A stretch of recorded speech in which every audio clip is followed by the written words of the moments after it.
Hello friends, स्वागत है एक बार फिर से आप सभी का फिक्स टारगेट 2.0 परिवार के एक और नई वीडियो में। फ्रेंड्स, यदि आप ललित नारायण मिथिला यूनिवर्सिटी से पार्ट 2 का एग्जाम दे रहे हैं और आज यानी कि दोस्तों 5 जनवरी को सेकंड सिटिंग में आपका 50 मार्क हिंदी का एग्जामिनेशन था, तो आप लोग इस पूरी वीडियो को ध्यान से देखिएगा, क्योंकि आज के इस वीडियो में हिंदी 50 मार्क का हम लोग आंसर की डिस्कस करेंगे, जो कि ग्रुप नंबर डी से लेकर एफ वालों का है। तो चलिए वीडियो में आगे बढ़ेंगे। इससे पहले दोस्तों, चैनल पर नए हैं तो सब्सक्राइब कर लीजिएगा, वीडियो को लाइक करके और अपने सभी फ्रेंड्स के पास इसे ज़्यादा से ज़्यादा शेयर कर दीजिएगा और कमेंट करके हमको जरूर बताइएगा कि आपने कितना सही किया है, कितना गलत किया है। तो चलिए दोस्तों, हम लोग पहले क्वेश्चन की तरफ बढ़ते हैं। तो देखिए, यहाँ पर सबसे पहला क्वेश्चन आपसे पूछा गया था कि कच्छ किसका पुत्र था। तो यहाँ पर इसका सही आंसर हो जाएगा ऑप्शन नंबर सी। कच्छ जो है दोस्तों, यह बृहस्पति का पुत्र था। फिर देखना अगला क्वेश्चन क्या पूछा गया है। तो अगला क्वेश्चन है देवयानी किसकी पुत्री है। तो यहाँ पर इसका सही आंसर क्या हो जाएगा। तो यहाँ पर हो जाएगा ऑप्शन नंबर डी, इनमें से कोई नहीं, क्योंकि दोस्तों देवयानी जो है यह शुक्राचार्य की पुत्री थी। किसकी पुत्री थी? शुक्राचार्य की पुत्री थी। चलिए आगे बढ़ते हैं। अगला क्वेश्चन देखिए क्या पूछा गया है। तो अगला क्वेश्चन है कि आरसी प्रसाद सिंह का जन्म कब हुआ था। तो आरसी प्रसाद सिंह का जन्म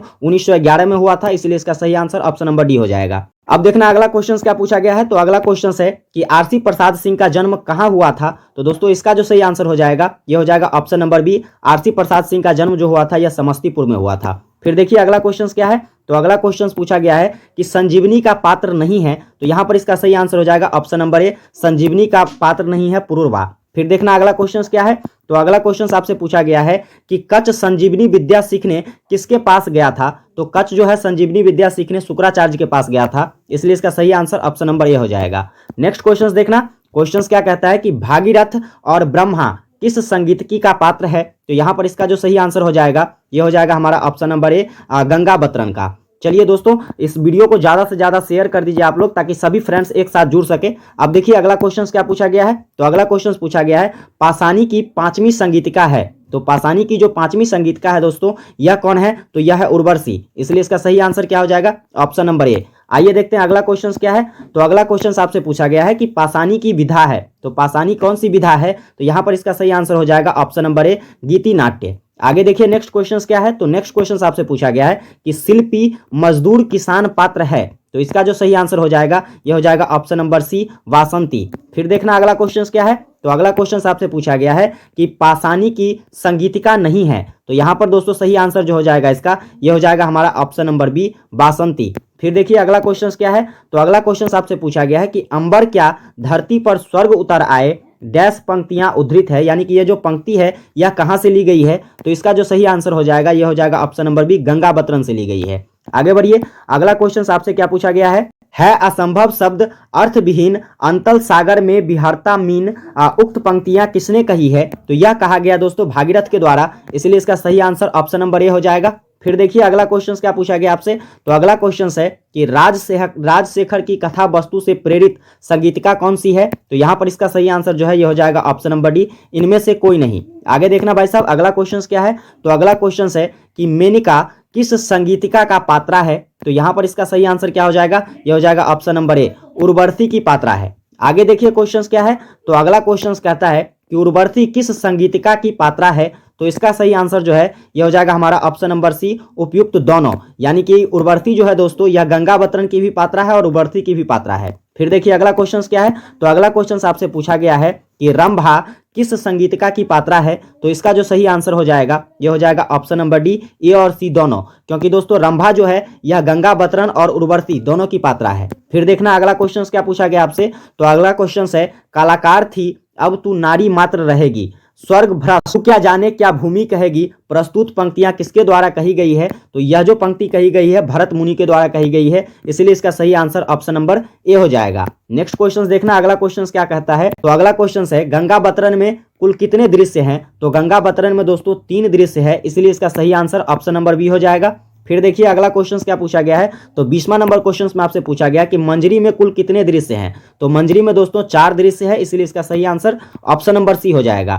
नेक्स्ट क्वेश्चन देखना क्या पूछा गया आपसे। तो नेक्स्ट क्वेश्चन आपसे पूछा गया है कि भैरवानंद किस संगीतिका का पात्र है। तो भैरवानंद जो है दोस्तों यह पात्र है किसका। तो इनमें से कोई नहीं, यहां पर सही आंसर क्या हो जाएगा ऑप्शन नंबर डी। आगे देखना क्वेश्चन क्या है। तो अगला क्वेश्चन आपसे पूछा गया है कि संक्षेपण का सही अर्थ क्या होता है। तो संक्षेपण का देखिए यहां पर ऑप्शन क्या दिया गया है कि गागर में सागर भरना, बिंदु में सिंधु समाना, तो यहाँ पर जो सही आंसर हो जाएगा इसका ऑप्शन नंबर सी हो जाएगा, उपयुक्त ए और बी दोनों। आगे देखना क्वेश्चन क्या है। क्वेश्चन यहाँ पर पूछा गया है प्रारूपण का अंग्रेजी अनुवाद क्या है। तो यहाँ पर इसका सही आंसर हो जाएगा ऑप्शन नंबर ये देखिए यहाँ पर हो जाएगा ऑप्शन नंबर सी, ड्राफ्ट का अर्थ क्या होता है, प्रारूपण। आगे देखिए क्वेश्चंस क्या है। तो अगला क्वेश्चन यहाँ पर पूछा गया है कि संविधान के अष्टम अनुसूची में क्या है। तो संविधान के अष्टम अनुसूची में भाषा संबंधी प्रावधान है, इसलिए इसका सही आंसर क्या हो जाएगा, option number B.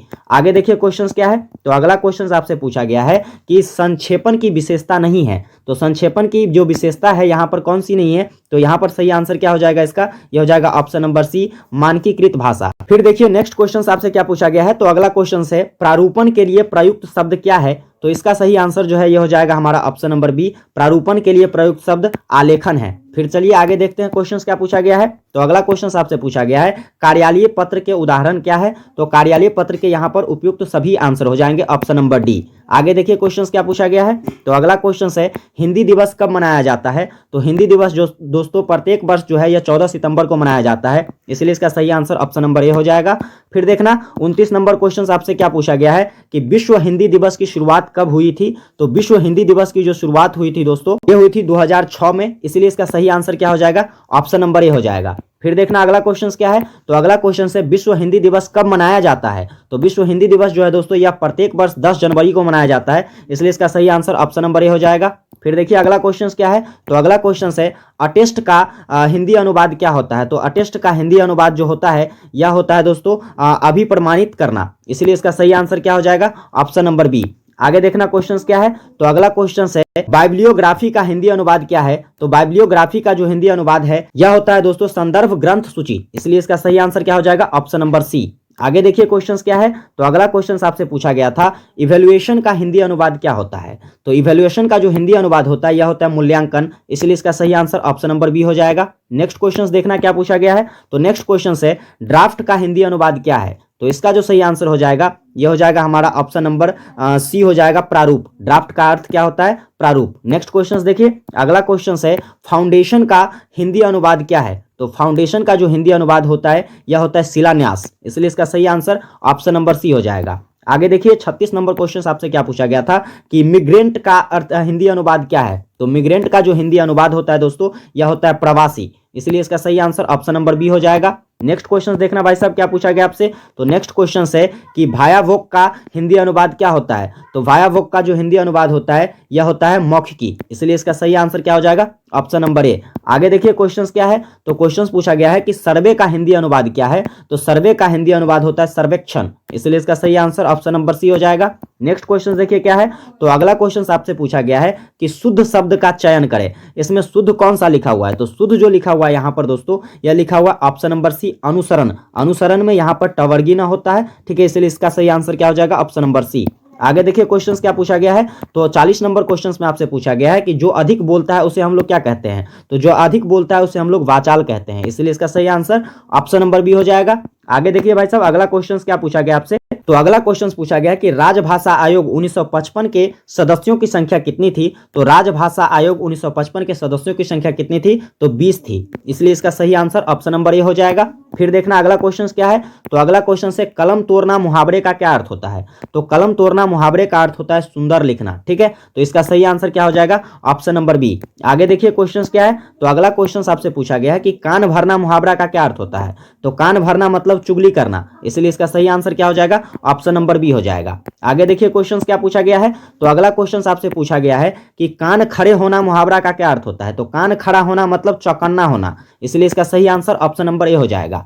Next question देखिए। नेक्स्ट क्वेश्चन आपसे पूछा गया है कि कमर कसना मुहावरा का क्या अर्थ होता है। तो कमर कसना मतलब तैयार होना, इसलिए इसका सही आंसर ऑप्शन नंबर ए हो जाएगा। आगे देखिए क्वेश्चन क्या है। तो अगला क्वेश्चन है कि एजेंडा का हिंदी अनुवाद क्या होता है। तो एजेंडा का हिंदी अनुवाद होता है कार्यसूची, इसलिए इसका सही आंसर ऑप्शन नंबर ए होता है, ठीक है। देखिए अगला क्वेश्चन क्या है। अगला क्वेश्चन है नोटिंग का हिंदी अनुवाद क्या होता है। तो नोटिंग का जो हिंदी अनुवाद होता है दोस्तों यह हो जाता है हमारा ऑप्शन नंबर बी टिप्पण। आगे देखिए क्वेश्चन क्या है। तो अगला क्वेश्चन यहाँ पर पूछा गया आपसे कि अर्जेंट का हिंदी अनुवाद क्या है। तो अर्जेंट का हिंदी अनुवाद होता है तुरंत, इसीलिए इसका सही आंसर ऑप्शन नंबर बी होगा। नेक्स्ट क्वेश्चन देखिए 49 नंबर क्वेश्चन आपसे पूछा गया है अप्रूवल का हिंदी अनुवाद क्या होता है। तो अप्रूवल का अर्थ होता है अनुमोदन, इसलिए इसका सही आंसर ऑप्शन नंबर सी हो जाएगा। फिर देखिए लास्ट क्वेश्चन आपसे क्या पूछा गया है। तो लास्ट क्वेश्चन आपसे पूछा गया है प्रोफॉर्मा का हिंदी अनुवाद क्या होता है। तो प्रोफॉर्मा मतलब होता है प्रपत्र, इसलिए इसका सही आंसर क्या हो जाएगा, ऑप्शन नंबर ए हो जाएगा। तो कुल मिलाकर ये 50 क्वेश्चंस आपसे पूछे गए थे, जिसका मैंने 100% सही आंसर आपको बता दिया है। अगर किसी भी आंसर पर आपको डाउट है तो आप हमें कमेंट करके बता सकते हैं कि सर इस क्वेश्चन पर हमें डाउट है, इस क्वेश्चन के आंसर पर।